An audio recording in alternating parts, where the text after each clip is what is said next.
Throughout the month of October, the Ice Age Trail Alliance is encouraging you to hike, walk, run, backpack, or saunter 44 miles on the Ice Age National Scenic Trail and visit 3 trail communities with the 2024 Mammoth Hike Challenge. The challenge is in its 5th year. It is free for you to register. Participants receive itineraries highlighting the Ice Age Trail communities, including the 5 new ones in 2024. Invitations to challenge events and information about trail magic, the collaboration with more than 100 local businesses offering special promotions to hikers. Finishers who submit their completion form will earn the 2024 Mammoth Hike Challenge patch and receive a certificate to mark the accomplishment.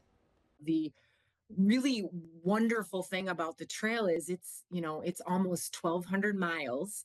It runs throughout the entire state of Wisconsin. So we really want folks of all abilities and all ages to, enjoy the trail however they see fit.